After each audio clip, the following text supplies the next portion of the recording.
How is it that we find ourselves surrounded by such complexity, such elegance? The genes of you and me, the genes of you and me, are all made of DNA. We're all made of the same chemical DNA. We're all made of DNA. Hello, you're listening to DNA Today, a genetics podcast and radio show. I'm your host, Dineen. I'm a certified genetic counselor practicing in the prenatal space. On the show, we explore genetic topics and their impact on our health through conversations with leaders in genetics. These are experts like fellow genetic counselors, researchers, doctors, and patient advocates. In this episode, we are exploring Parkinson's disease.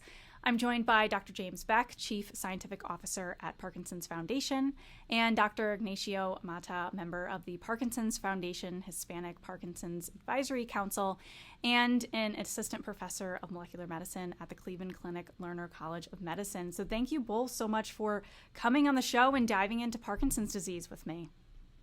Pleasure to be here. Thanks. Yeah, thank you. Did you know genetic changes account for an estimated 5 to 10% of all Parkinson's disease?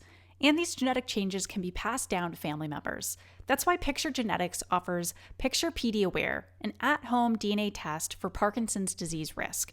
Powered by clinical laboratory Fulgent Genetics, Picture PD Aware is easy to order and understand with hassle-free clinician involvement and good-looking reports. Plus, you're fully supported through live chats, emails, and genetic counseling.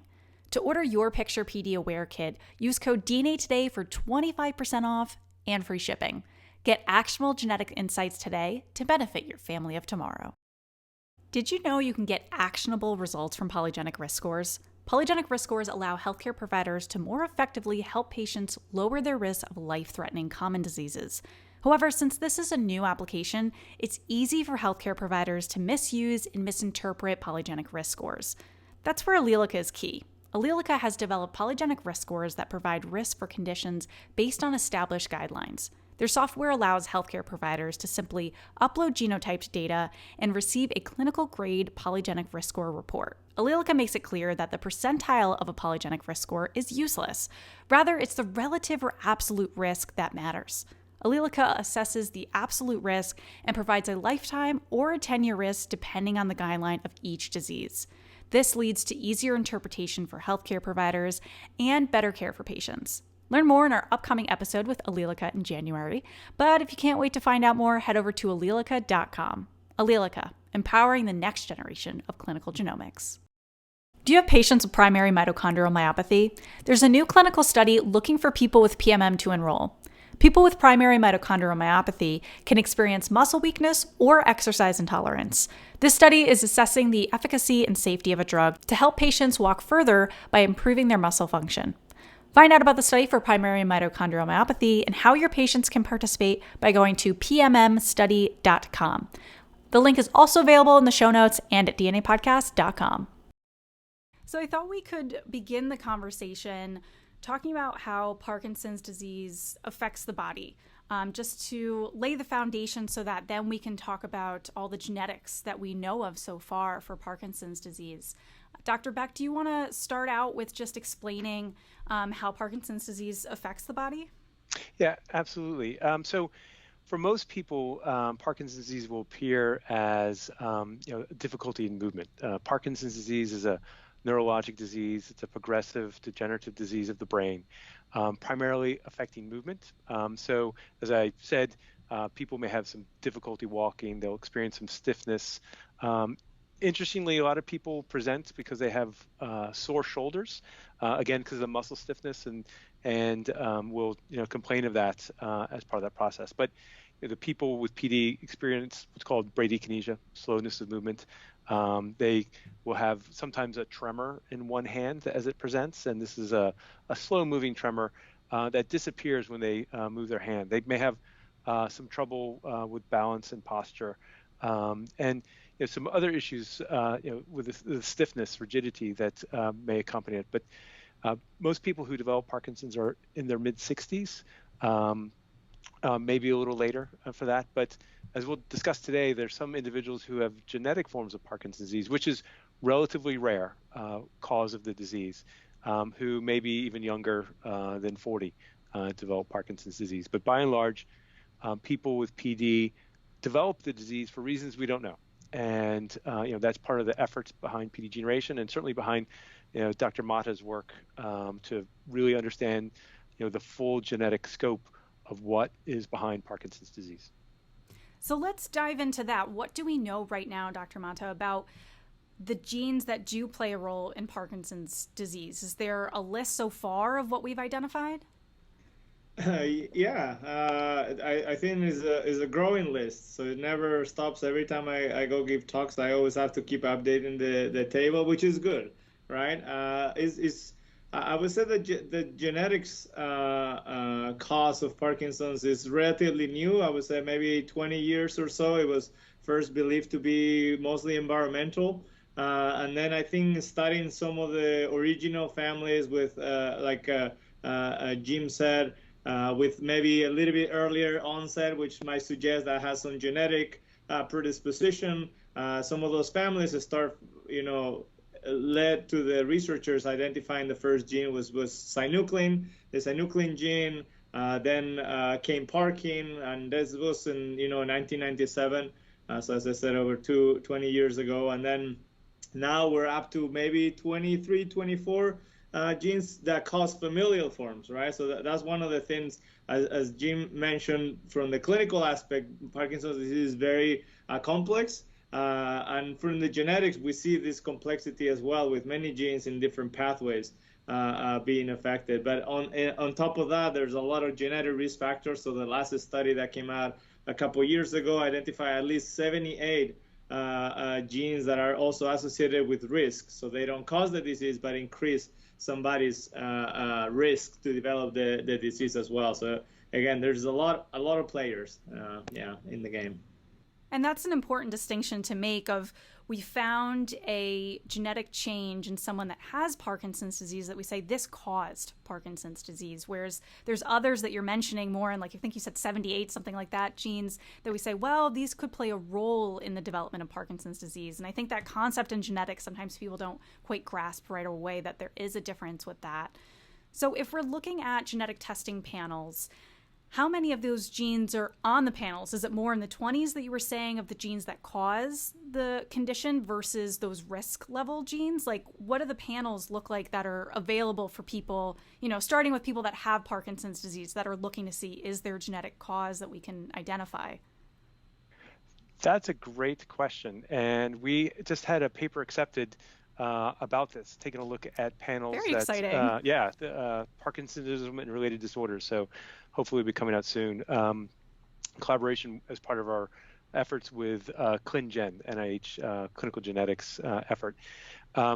So there are panels with just a handful of genes to dozens of genes on there that are called quote unquote Parkinson's panels. And one of the issues is that there's just a plethora of genes which often don't really hit on Parkinson's disease directly. So they're often used as maybe differential diagnosis or just a bunch of other genes which can be associated with movement disorders as a whole. And so what we've seen is that the key genes that need to be on the panel are ones that are probably the most common of, as Nacho said, there's at least 24 familial forms. There's dozens of risk factor genes that are that are there. So what we've done is take a look at the breadth of genes that are associated with Parkinson's disease and narrowed the list down to 7 genes for right now. I mean, it could grow as the science changes, but 7 genes which are probably the most common genetic forms of Parkinson's disease. Those are the GBA gene, glucose superoxidase, LRRK2, synuclein, VPS35, PINK and Parkin, DJ1 or Park7.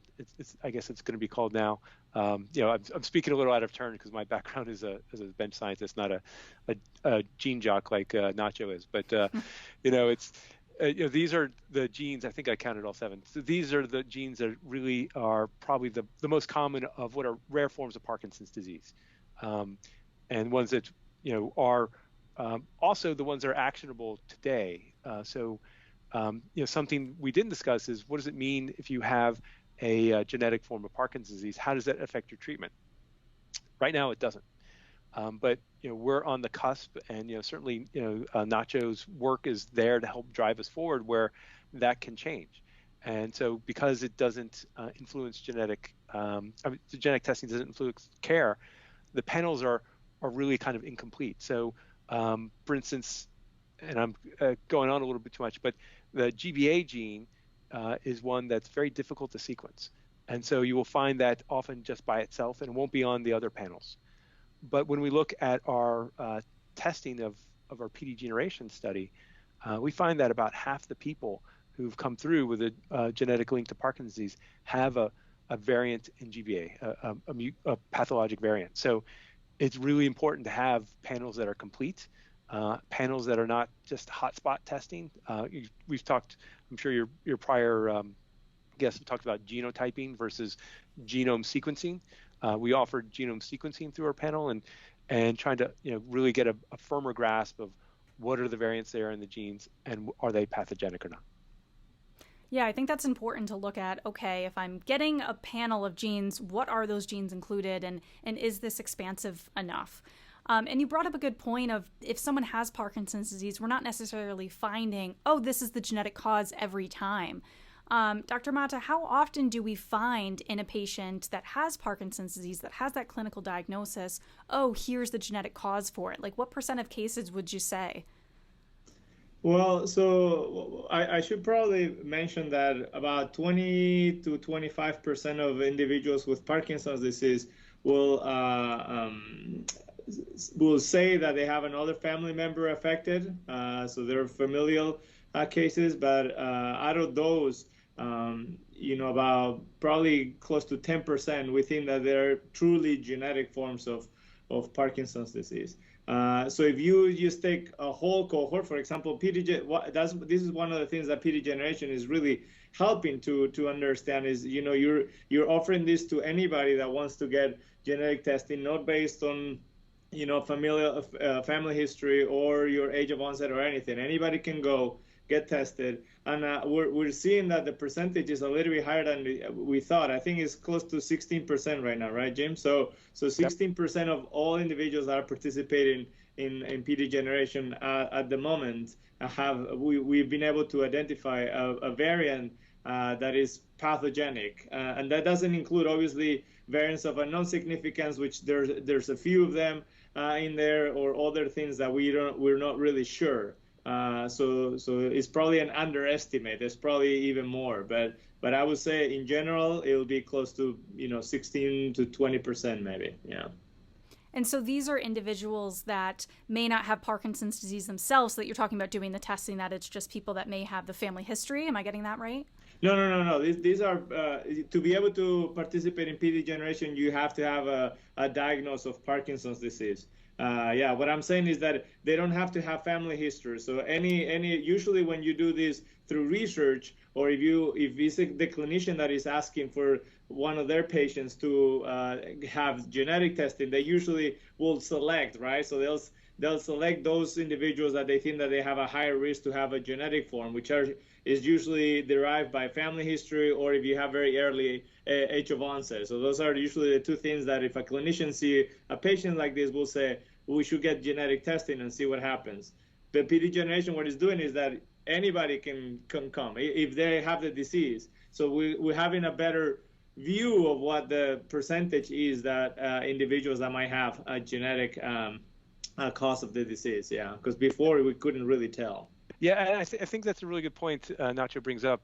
So we have really limited inclusion criteria for this effort. I mean, you have to have a diagnosis of Parkinson's. You generally have to be above the age of 18. And that's about it. I mean, people who have cognitive issues, we have ways of working around that. But, the basic finding here is that anyone can go get the genetic testing to see whether they have a genetic link for their Parkinson's disease.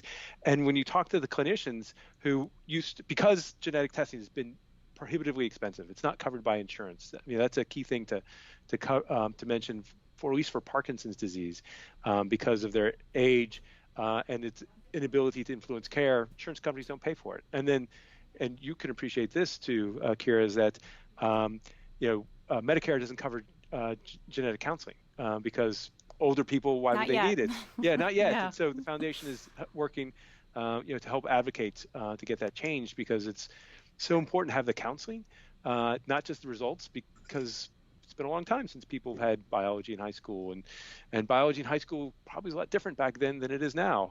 So they may not really appreciate the totality of the results. But when I talk to clinicians, they're saying the people who they think, oh, I'm sure they have got a genetic form of Parkinson's disease, they come back negative, and they're surprised by the people who do have a genetic form of Parkinson's disease. And so, as a result, we've talked about the 7 genes that's in PD gene. As you go down the panel, they get exceedingly rare. But we found somebody who has a mutation in each of those genes. So there's a representative for each of those genes. And in fact, one of the rarest forms we thought was going to be someone with an alpha-synuclein duplication. We've identified 8 individuals who have that. So it's, this is when you have 3 copies of the gene versus just 2. And it's just, just remarkable what's out there. So this isn't a true epidemiology study where we randomly sample people, but I think with large numbers, we can really get a true sense, as Nacho said, of what is genetics and Parkinson's.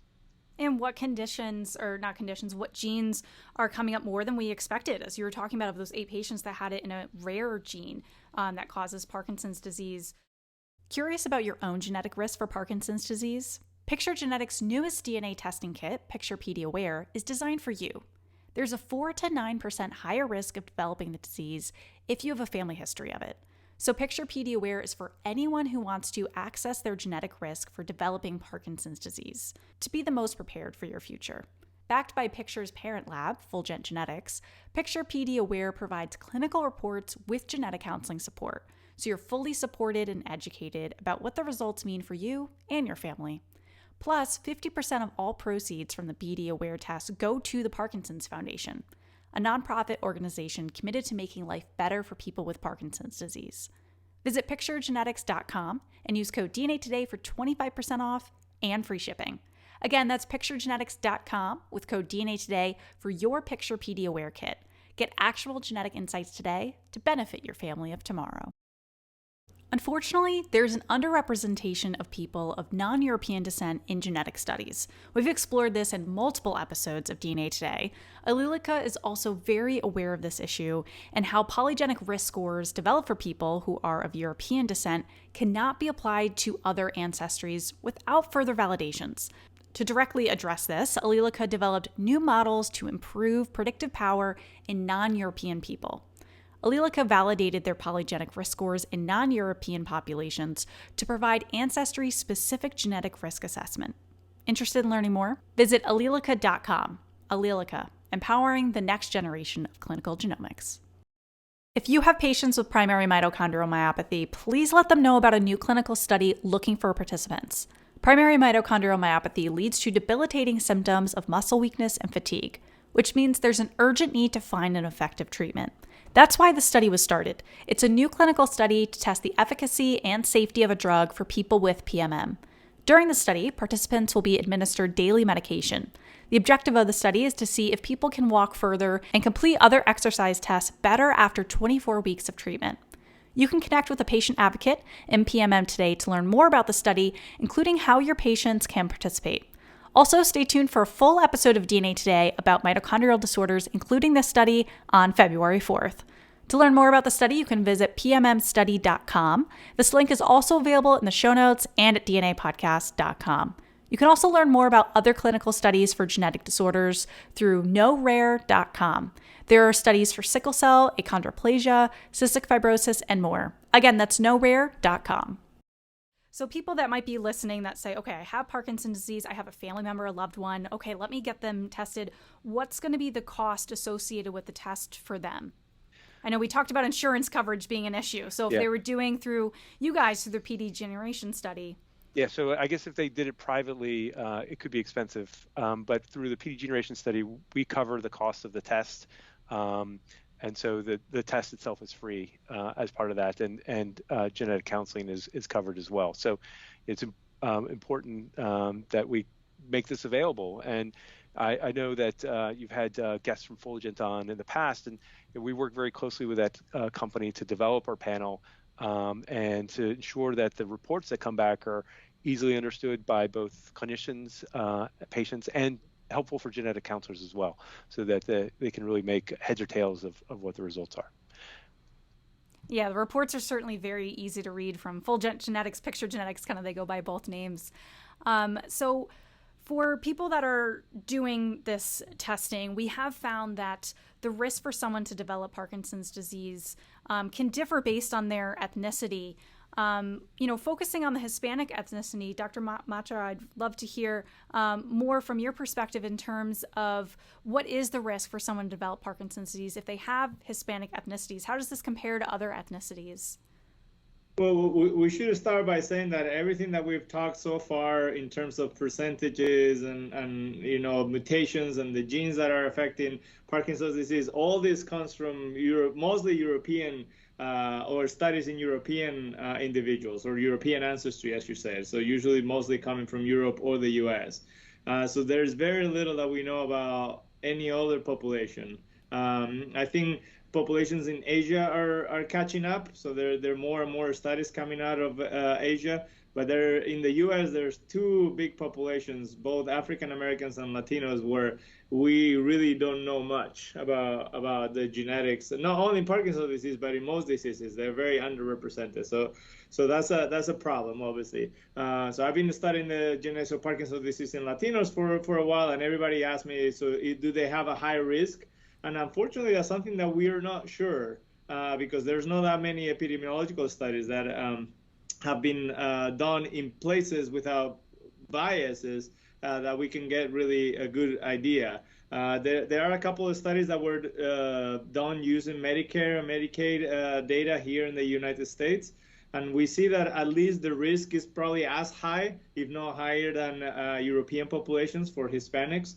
One of the things that we need to consider as well, and I know that the podcast is about genetics, but environment plays a huge role in Parkinson's disease. Exposure to pesticides is one of the main drivers of that association. And Latinos and Hispanics here in the U.S. have a high percentage of jobs that are related or that have high exposure to pesticides. So part of it could be due to that. That's what I was saying, that a lot of the studies have some biases. You would need to do something in Latin America where people have different jobs and you can really see the results. But I think they have as high risk. But one of the interesting things that we're seeing is that a lot of the genetic variants that we're seeing in European populations are not present, especially in those countries where the European ancestry is lower. So if you look at, Peru, Bolivia, Honduras, some of the countries where there's a lot more Amerindian, we don't see the typical LER2 mutations. GBA, it is present. So that's one of the ones that it's in all populations, but some of the other ones are not. So one of the things that we're trying to identify using PD generation is to see what happens in other populations. And we have a big effort to try to recruit or offer this to individuals that are from underrepresented and minority populations to make sure that they're represented in this study and that we know exactly, what genes are important, what variants we find in them, because it might be different as well.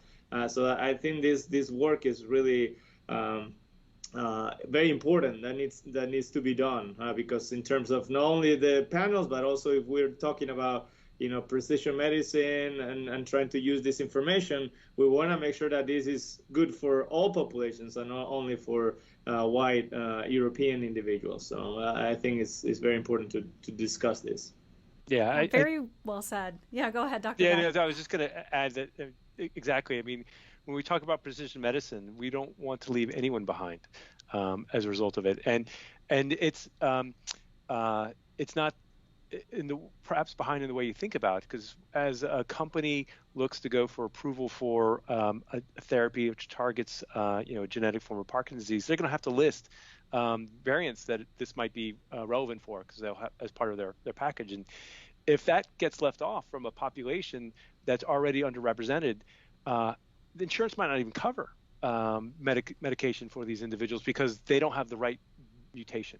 when in fact it just wasn't represented well enough for the drug companies to include in their package to the FDA, which is why we've worked with Nacho and a bunch of other really talented geneticists and folks who are focused on the genetics of Parkinson's disease to form this. I mentioned this ClinGen panel to provide an authoritative a review of genes relevant to Parkinson's disease and importantly variants from those genes which are associated with Parkinson's disease. And this data coming in from PD generation, data from Nacho's large PD study, data from all over the world is utilized to help adjudicate the relevance of variants so that the world can know, and it goes right to FDA, which is important so that it can back up anything a company which might hopefully have a therapeutic to help people with Parkinson's, especially with a genetic form of PD, can take advantage of. Really important to close that gap now, because as you're saying, all the downstream effects of if we're leaving out that we're finding out, oh, these certain genes or certain variants in genes are more common in Hispanic population, then we need to know about those now so that we can include that in future medications that are being developed. Because as you said, if that's not happening now, we're going to miss out on that and develop drugs that are more helping people in more of the European ancestry. So I think that's a really good point. And it's like we've had a long time of this gap in genetic research that, as Dr. Mata started saying before in this conversation of, a lot of what we learned about with early days of the genome was based on, white people, and we don't have a lot of data for other people. So I think that's really important and great that you guys are spending your resources to do this, with this research and with the PD generation. Some people might be listening that maybe they have a family member with Parkinson's disease and they're like, well, I'm curious about my own risk for Parkinson's disease and, of looking at if there is that familial Parkinson's. Is there a recommendation for people to have testing if they don't have symptoms themselves but are just wondering about their own risk levels, or is testing really safe for people that have a diagnosis? That's a great question. And this is where genetic counseling, I think, is really important. So with PD generation, we're offering testing to people who already have Parkinson's. So the cat's out of the bag. So we're just kind of hopefully maybe uncover a reason why they develop PD. But for people who maybe considered at risk because they have a loved one with Parkinson's, especially a genetic form of Parkinson's disease, that's a difficult question. And we think basically that you should look before you leap, and that is bringing in a genetic counselor to think about that. That said, for those who have made that decision and how to do it, as I mentioned, our PD generation panel is really not feasible commercially. You have to go to often multiple providers in order to do it. So we partnered with our the genetic testing lab, Fulgent Genetics, which is helping us with PD generation, to ensure that the same panel in PD generation is available to the consumer public. So as a self-referral through picture-aware PD, individuals who have the funds to do so can do their own genetic testing to see if they may be at risk for Parkinson's disease, if they have any of the genes in this panel. But I think, and this is something Nacho can talk more about. Just because you have a gene that can lead to Parkinson's, by no means you'll develop Parkinson's. And that's again where genetic counseling is so important, because people can interpret it wrong. And having a knowledgeable person like yourself, Kira, your colleagues who can do this, then that's really helpful as part of the process. Anything to add, Dr. Mata, to that? Yeah, I just wanted to say, obviously, we only have a limited time to talk to you, and we're making things easier. But as Jim said, for most of the variants that we know that are pathogenic, we know that there are people in the 80s and 90s that are carriers that never develop the disease. So that what that means is that they're causal in most people, but there are some people that never develop the disease. We still don't understand. It could be something to do with the environment, other genetic variants in the rest of the genome, because the genome has lots of different genes and lots of things that interact with each other. So right now, it's very hard to be able to counsel somebody even for some of these variants that we know, very well that it causes Parkinson's in a lot of the families, to be able to tell somebody that, that is asymptomatic, what the risk is, like if they're going to develop the disease, when that's going to happen. Because, I mean, the disease is so heterogeneous. Even within the same family, we see, even within the same family with people with the same pathogenic variant, some people might develop in their 60s, some people might develop in the 70s. I mean, it's very hard. So I think genetic counselors have a really hard job in Parkinson's disease to be able to do this for individuals that don't have the disease yet. So I think that's why most people don't recommend family members, to do this testing right now, because we don't know enough. But obviously, if people want to know, as Jim said, there are ways to do it. Yes, as a tip, I always tell all the individuals that I interact with that they have parents or grandparents that have Parkinson's and they have a pathogenic variant. I always say, look, you can't really control anything in your genome, so at least do everything else possible to lower your risk, right? So try not to interact with pesticides, try not to do contact sports where you might get a concussion. So try to avoid those other things that could be triggers, and exercise, eat healthy. That's as much as we can do right now. If we ever get a drug that is neuroprotective, then I think that's going to be a completely different ballgame, because that means that people will want to know and they might want to participate in those clinical trials, and they might want to take drugs, even if they don't know for sure that they're going to develop. The risk might be high enough that they want to take that route. But as right now, I don't think that is very recommended, unfortunately. Yeah, that's certainly well said. And just looking at all of the genetics of this is so interesting. And I did a short internship during grad school with Cornell of doing neurogenetics, and just found it to be so interesting and very different from a lot of other fields of genetic counseling. So certainly something for listeners to look more into. And if someone wants to participate in PD generation, how can they do that? Should they go to Parkinson.org, or is there a different website for them to visit? No, they can go straight to Parkinsons.org /PD generation. And at that site, they can begin the process to learn more about the study. There's a video which is required as part of the consent to watch, to give them a little background about genetics and Parkinson's disease, and go from there. We're also looking to expand access to a broader number of people. So individuals who go see a movement disorder neurologist at Centers of Excellence for Parkinson's Foundation, or other neurologists who really take care of a lot of people with Parkinson's disease, we're trying to reach out to them so that they can refer directly to the foundation as part of the process.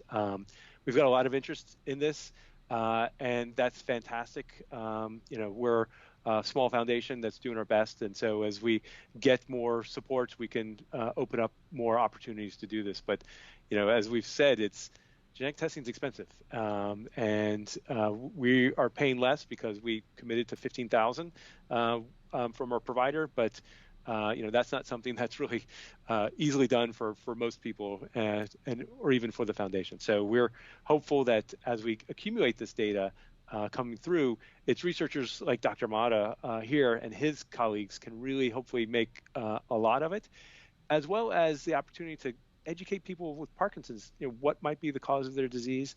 And what we're also talking about is that there's clinical trials, which we hope will be coming soon. And that's going to be a key inclusion criteria. Can I participate in this trial? Do I have a genetic form of Parkinson's disease? Yes, and that's going to be helpful, because there's no way we're going to make advances in trying to solve PD unless people are willing to participate in clinical trials, and knowing's half the battle. Yeah, definitely. And I think that's a really important point, that if people do want to participate in clinical trials in the future, they probably will need that genetic testing. So now would be the time to do it, especially through your PD generation, because you're covering the cost of that. So if someone has a diagnosis for Parkinson's disease, definitely worth it to explore doing this. And thank you both for just doing so much research and adding to this field of, especially with the Hispanic community, of just, we need that data in order to help, close that gap in care and just how much we know. So thank you so much for doing all of this work, but then coming on the show and share. Dr. Mata, do you have something else to add before we end? Yeah, I just wanted to say that because of as I mentioned before, the efforts that we're trying to put to be inclusive, the whole process can actually be done in Spanish. So as Jim said, they can go to the website, and just to mention that if there anybody that is listening that feel more comfortable speaking in Spanish than English, the whole process from consenting to genetic counseling, everything is done in Spanish. So that's also available, which is, I think, is a very unique thing that has not been done, and hopefully will open up this opportunity for other for all the communities, the Hispanic communities in the U.S.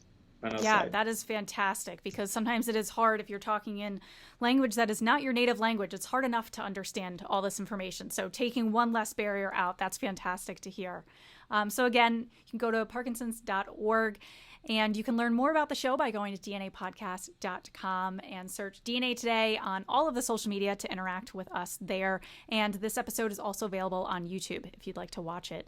And any questions for myself, for our lovely guest today, feel free to email in info@dnapodcast.com. Thank you both so much for coming on the show. Really appreciate hearing all of your expertise on this.